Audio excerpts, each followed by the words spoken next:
semuanya, jumpa lagi dengan saya Rima Silvi di bincang-bincang siang kita setiap weekendnya. Dan tentunya kita akan bincang-bincang dengan Bapak Deddy Mahardi yang merupakan seorang inspirator, autor, dan juga inovator yang karya-karyanya sudah merebak ke seluruh Nusantara ya Pak ya. Oke, sebelumnya kita sapa dulu Bapak Deddy. Halo Pak Deddy, bagaimana kabarnya Bapak? Alhamdulillah baik. Rima bagaimana? Alhamdulillah luar biasa baik Bapak. Luar biasa. Semoga sehat selalu ya Pak ya. Ya.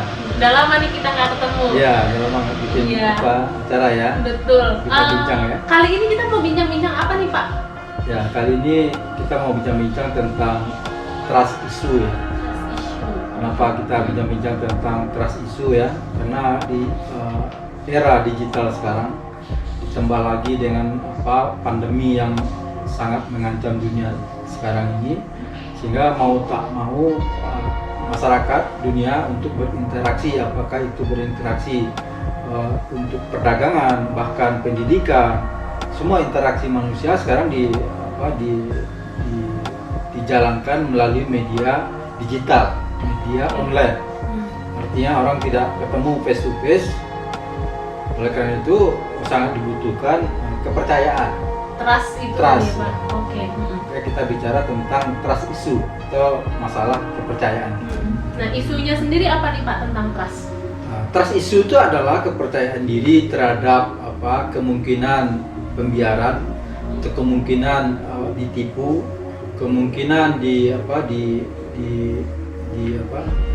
diperdaya oleh pihak lain gitu ya, akibat trauma masa lalu atau akibat masa kecilnya kurang mendapat kepercayaan dari orang tuanya dan segala macam. Kalau tanda-tanda atau gejala dari trust issue sendiri itu apa Pak? Tanda-tandanya adalah tidak pernah percaya sama orang lain ya, termasuk kepada orang tua mungkin, atau kepada guru atau kepada siapapun. Jadi dia tidak pernah percaya kepada orang lain. Lalu punya kekhawatiran yang sangat tinggi terhadap orang lain, bahwa orang lain itu akan berbuat jahat kepadanya, akan menipunya dan lain sebagainya. Jadi berpikiran negatif terus ya Pak ya? Ya, selalu berpikir negatif dan kekhawatirannya yang sangat tinggi untuk dikhianati, untuk tidak dibantu, atau ya segala macam yang sifatnya tidak percaya kepada orang lain. Kalau penyebabnya sendiri Pak mungkin di masa lalu? Ya, penyebabnya itu sendiri bisa jadi karena di masa lalu dia pernah dikhianati, pernah ditipu oleh mafia, pernah ditipu oleh penipu ya, pernah juga mungkin dia belanja karena kurang hati-hati ya, lalu belanja online-nya yang harusnya barangnya asli ternyata dapatnya barang palsu gitu ya. Makanya jika kita berbelanja online gitu ya, atau bertransaksi dengan orang lain atau mengadakan hubungan dengan orang lain, kita perlu media cross check gitu ya. Jadi tidak hanya cukup satu media.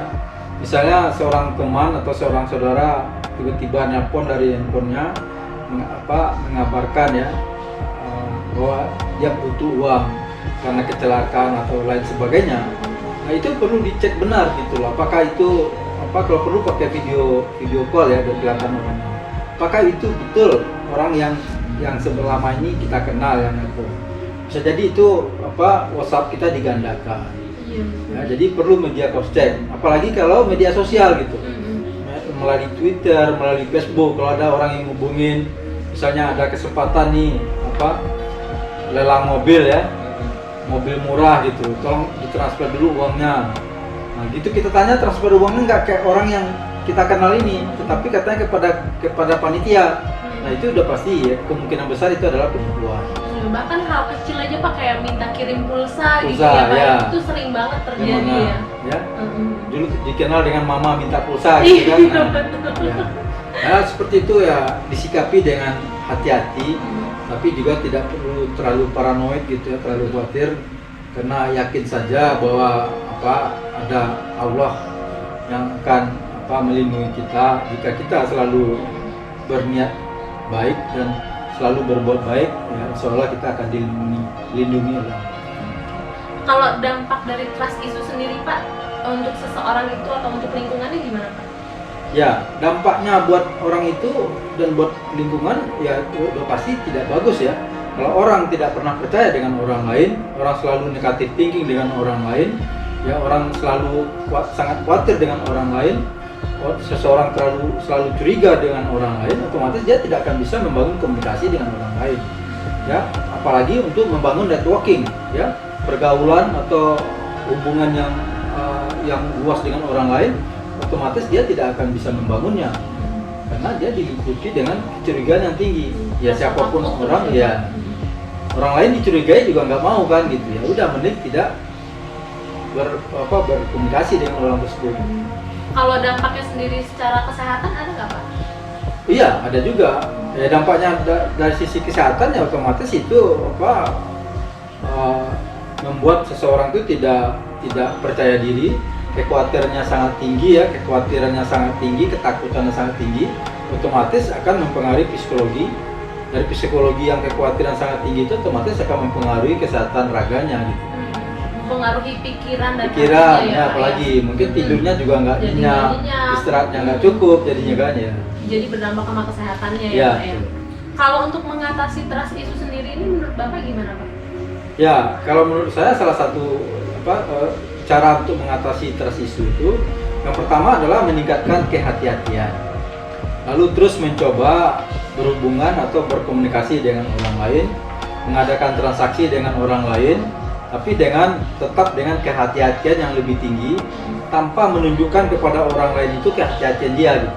Sehingga orang lain tidak merasa dicurigai. Terus yang kedua ya banyak berdoa kepada Yang Maha Kuasa gitu ya. Yakinkan saja bahwa apa yang kita miliki ini adalah pinjaman sementara. Jadi jangan terlalu khawatir terhadap harta benda yang kita miliki yang sebenarnya hanya pinjaman sementara. Kalau langkah-langkah yang harus dilakukan apa aja nih kira-kira Pak? Langkah-langkah yang harus ditempuh oleh seorang yang punya penyakit trust issue ini ya, masalah kepercayaan ini adalah yang pertama ya belajar menerima risiko gitu. Artinya kalaupun suatu saat dia pernah ditipu orang ya, pernah rugi karena ditipu oleh mafia atau siapapun, ya anggap saja itu sebagai risiko kehidupan yang ya kalau kita yakin ya setiap yang kita miliki itu hanyalah titipan Allah, bahwa kelak kalau kita ditipu ya nanti di akhirat akan kita terima lagi gitu ya.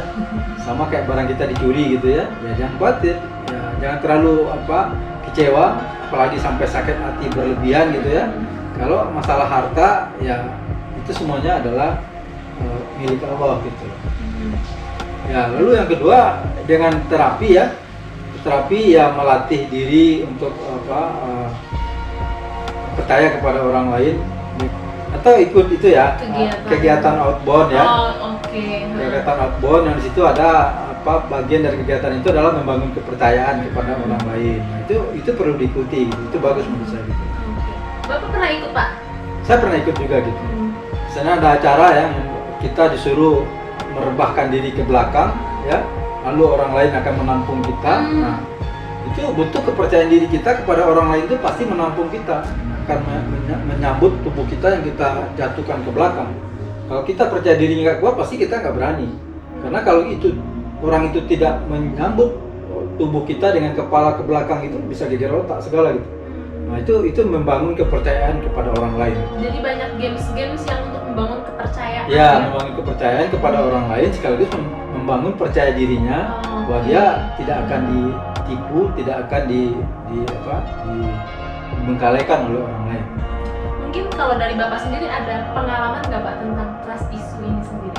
Kalau saya enggak, kalau saya justru dari kecil ya sudah dididik untuk percaya diri dan percaya kepada orang lain dengan percaya yang terukur gitu ya. Alhamdulillah sepanjang hidup saya belum pernah ngalamin yang seperti itu. Tapi dulu ada seorang ibu ya yang pernah datang kepada saya minta sharing nasihat gitu. Seorang ibu yang dulunya adalah seorang yang kaya raya gitu, namun jatuh miskin, bangkrut akibat anaknya terlibat judi dan narkoba sehingga kekayaannya habis, sehingga si ibu itu seperti orang yang putus asa dalam hidupnya, tidak yakin lagi akan mampu melanjutkan kehidupannya. Datang ke saya, kebetulan kenal melalui media sosial ya. Lalu saya kasih gambaran ya, kasih cerita tentang pengalaman orang lain. Banyak orang lain yang dulunya sangat susah, banyak orang lain yang dulunya sempat jatuh ya, terjatuh lalu berusaha bangkit, dan begitu bangkit dia mampu bangkit lebih baik lagi. Nah, jangan terlalu bersedih atau terlalu kecewa dengan hal yang sudah dialami, karena apapun yang terjadi itu harus kita ambil sebagai pelajaran untuk kita melanjutkan hidup ke depan. Jangan sampai pelajaran pahit itu terulang kembali. Pak, kalau dari cerita tadi, pelajaran apa yang bisa kita ambil terkait trust issue-nya, Pak? Ya, trust issue-nya pelajarannya adalah dia terlalu percaya dengan anaknya, karena itu kebetulan anak laki-laki satu-satunya gitu ya. Dia punya 3 anak, yang 2 perempuan. Akibat terlalu percaya dengan anak sulungnya yang laki-laki, semua hartanya dipercayakan. Ternyata kepercayaan yang dia berikan kepada anaknya itu digunakan untuk foya-foya, main judi, narkoba gitu ya. Ya begitulah, trust isunya di situ. Dia terlalu percaya tanpa kontrol, berlebihan kepada anaknya, sehingga semua harta bendanya dipercayakan kepada anaknya untuk mengelolanya gitu. Ya, sama kayak kita punya aset ya, punya deposito gitu ya. Ya kita harus membagi-bagi deposito itu tidak pada satu instansi aja gitu. Sehingga kalau satu deposito kita itu mungkin tempatnya bangkrut atau tidak mampu mengembalikan uang kita masih punya deposito tempat lain. Memecahkan risiko. Ya, memecahkan risiko namanya ya. Ya. Oke, mungkin itu aja teman-teman bincang kita kali ini terkait trust issue ya Pak ya. Kita harus percaya sama diri sendiri dan membangun kepercayaan sama orang lain, tapi juga jangan terlalu berlebihan gitu ya Pak ya. Harus terukur gitu ya. Harus bisa mengontrol. Dan punya alat cek yang lain gitu.